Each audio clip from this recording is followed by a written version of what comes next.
So hello, if you're new here, my name is Tara, and sometimes I give my opinion. And yes, this time I'm actually going to read from what I've written down. I wanted to give my opinion on Western social media. Social media users in general are very hateful. That's all around the world. Before we start, please don't pay attention to my spastic movements because I have a neurological defect. Point 1. Emotional intelligence. Don't value education. They just want to make a lot of money and status in life. And that's really generalized, but that's the society and young people we are dealing with nowadays. Therefore, to them, social media serves as entertainment and a competition where only the strongest voices survive. But because they lack emotional intelligence and respect, and sometimes I make mistakes too, but most of them will use social media for entertainment purposes that have traits of collective narcissism and light sociopathy. This leads to the phenomenon we call brain rot behavior. Here, this is what I see on social media nowadays. I see a lot of pranks that are not actually pranks. A lot of content creators with big supporters do things to create sensational media content that leave people with shocked reactions such as amazed, shocked, afraid, upset, in disbelief, and trigger. A lot of content is supposed to trigger people into respecting them as content creators, thinking they are brave. For example, hopping over the counter in a restaurant and disturbing the customers and staff to do dangerous stuff like throwing things into a deep fryer for fun. Filming random people in order to insult them based on their physical appearances or living conditions. Setting up scenarios to purposefully disturb people in supermarkets to throw their stuff around or to follow them and harass them in order to blame them afterwards. Faking to gift other people gifts in order to form human sympathy and then taking the gift back. These are only small examples. There's a lot more happening on big platforms like IG, TikTok and FB.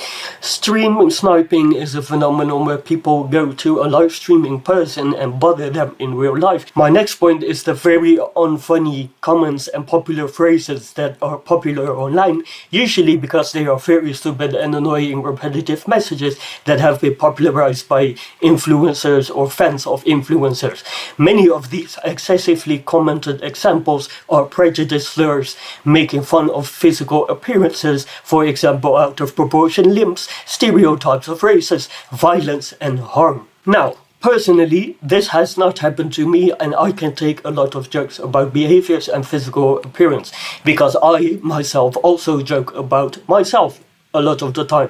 But that is done without the intention to actually insult somebody to work against them. I do understand that humor is humor, and I can also not hold my laughing when I see something funny, even when it might be risky. But the difference is that I don't encourage to intentionally hurt others by laughing at them. My next point is luxury problems and not being thankful.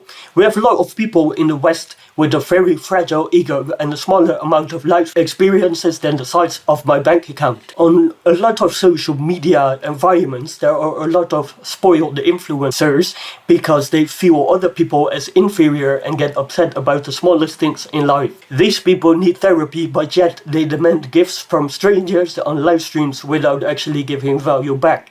Everything they do is designed to sell you a product or a service without any intention of it being helpful to you. Next, we are going to talk about my problems with social media platforms in itself. Educational content is only visible when you search for it very hard, since we know that a lot of social media is based on the creation of sensation instead of actual value.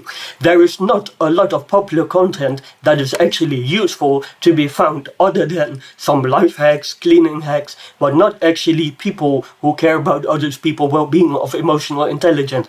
That when you make mistakes and do stupid shit, which I have also done in life, that we own that and work as a collective on how we can actually better the world to avoid future incidents. Of course, we have intellectuals, universities, good-hearted people, valuable information in Western internet. However, you have to be actually searching and being very active and intense for it to filter out the brain rot. Let's just conclude that education here is not a priority, which actually, I'm gonna say it, should be a priority when we talk about fucking social media. My next point is too many people under 16 unsupervised by their parents saying horrendous and disrespectful things on social media. I'm not even going to elaborate on this point because you fucking know. My next point. People who just want to be part of a movement and not knowing who they actually are. You all know that a lot of Western people are fan of labels because it makes people feel that they actually belong somewhere. Yes, I just sneezed and coughed, so my eyes are turning red. Although I can empathize with those people in the Western world, all the labels seem to be taken to an extreme all the time. My next point, moderating systems are not working right and ethically when it comes to Western social media platforms. People get banned for doing absolutely nothing wrong, and people who disturb everyone are let off free most of the time. Also, there is no actual test or integration required to use those apps. This was all I wanted to say. This is my personal opinion on why I think Western social media, or the free version of social media where everybody is less restricted, is a toxic joke. I hope you fucking learned something from this video today. Collect your strawberries and I will see you next time.